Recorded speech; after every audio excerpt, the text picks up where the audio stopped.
on traffic light at nakastop, ano yung mas okay na gawin? I-hold lang yung brake, i-shift to neutral, or ilagay sa park?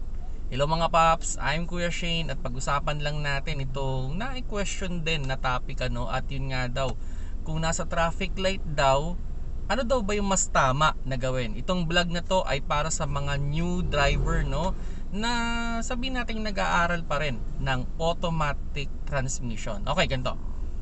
Kung kayo ay bababa ng sasakyan, okay, or papatayin ninyo yung makina, dapat ninyong ilagay yan sa P or park. Okay? So kung bababa or papatayin yung makina, sa P dapat ilalagay. Now, kung hindi naman kayo bababa at gusto nyong magpahinga yung paa ninyo sa pag-apak ng brake, ideal na ilagay nyo siya sa neutral, then itaas ninyo ang handbrake. Okay? So yun, no? Now, ito sa traffic light, para sa akin, kung less than a minute lang naman yung traffic light bago mag-go, mas better na i-press nyo lang o i-hold nyo lang ang brake pedal. Okay? Kasi ganito lang naman yan mga paps, pag nag-shift kasi tayo ng ating shifter, nag-tataas tayo ng handbrake, sabihin natin tumataas din yung wear and tear ng ating mga component, especially yung shifter natin. Commonly, ang nag-hold lang dyan sa shifter going to the transmission is parang plastic lang siya o plastic bushing lang siya, So kung palagi nyo siyang gagalawin, there's a tendency na baka mabali din siya. Okay?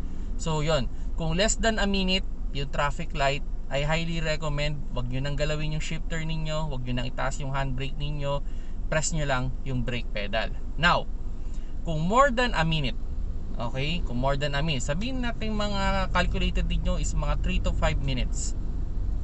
Well, much better na ilagay nyo siya sa neutral, then itaas ninyo yung handbrake para naman makapagpahinga ang inyong paa. Kasi ito nakakapagod din naman pag antagal na nakahold sa brake pedal.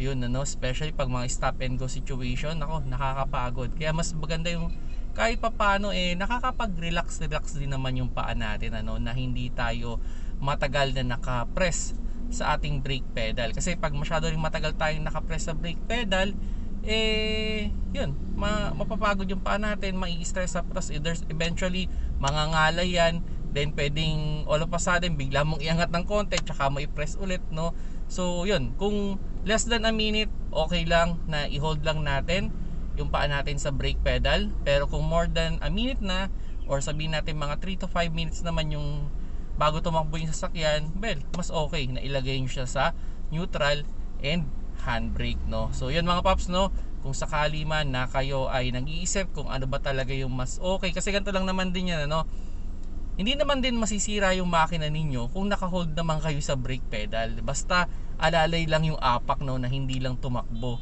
Mahirap lang dyan kung yung pagkakaapak mo ay sobra namang diin.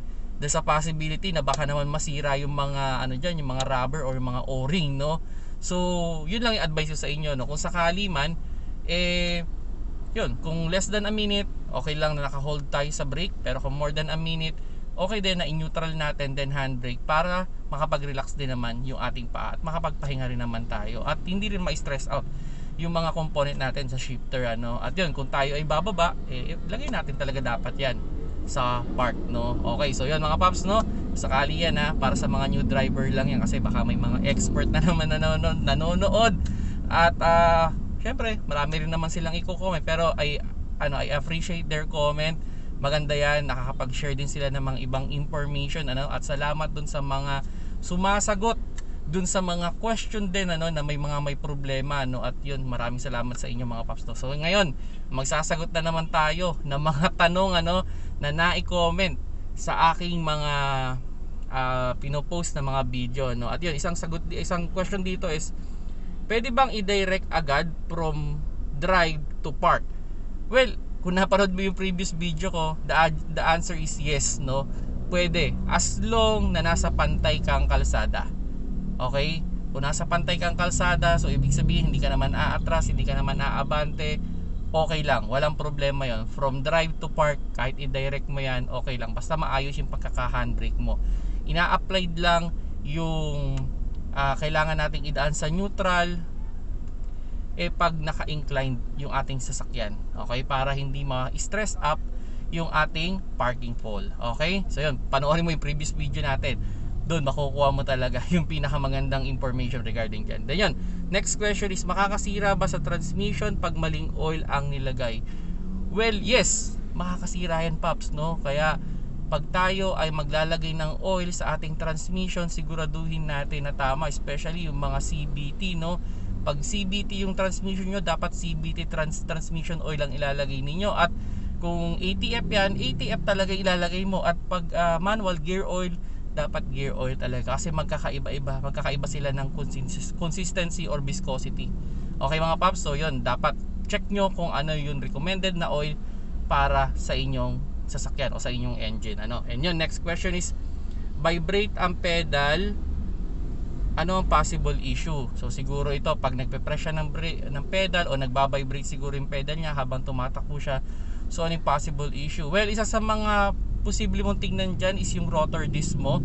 Baka naman yung rotor disc mo is kailangan ng ipa-resurface. So I highly recommend dalhin mo sa mga shop yan at ipa-check mo yung rotor disc mo. Baka naman kailangan na siyang i-resurface, no? So kung nakapagpalit ka na siguro ng brake pad ng mga 2 to 3 times, baka hindi na maganda yung surface nung yung rotor disc. So hindi na siya smooth, no? Baka naman bengkong na, kaya yan nagbabibrate yung iyong brake pedal, ano. And next question is, makalampag ang auto pag nadadaan sa humps, ano ang pwedeng i-check? Well, marami kang pwedeng i-check dyan pag makalampag, ano. Isa sa mga i-check mo dyan is yung shock absorber. Baka naman sira na, okay? Yung halimbawa nag-humps ka, biglang pag-humps mo parang biglang babaksak yung sasakyan mo. So yun, pwede mong i-check yun. Yun, syempre check mo rin yung mga bushing, yung mga lower arm niyan, yung mga ball joint, no? Yan, pa-check mo yan lahat mga Paps, no? Unfortunately, most of the time magkakamag-anak yan eh. Pag may nasirang isa, halos yung iba pasira na rin. Kaya nga pag nakakita kayo ng mga post, may problema lang sa shock pero napakaraming papalitan. Pero commonly magkakamag-anak yung mga yan. Kaya pag nagpapalit niyan, talagang minsan isang set talaga. Okay, chine-check na lahat para isang gawaan na lang. Okay, then yun, last question is, ideal bang maglagay ng rubber lifter? Okay, on my own opinion, hindi ko siya nire-recommend dahil sabihin natin pinipigilan mo yung pag-bounce nung sasakyan natin.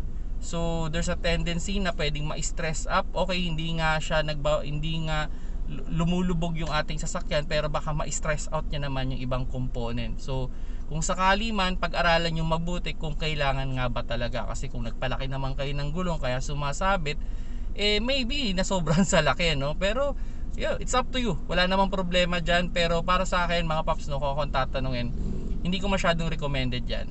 Okay, so yun mga Paps, no, kung nagustuhan nyo yung video, paki-like na lang. At kung hindi pa kayo subscriber ng aking YouTube channel, press sa subscribe button sa baba. At sa Facebook, click nyo lang yung follow sa taas. At sa TikTok, click nyo lang yung plus sign dyan sa logo ng Kuya Shane. Salamat sa panonood. Keep safe mga Paps.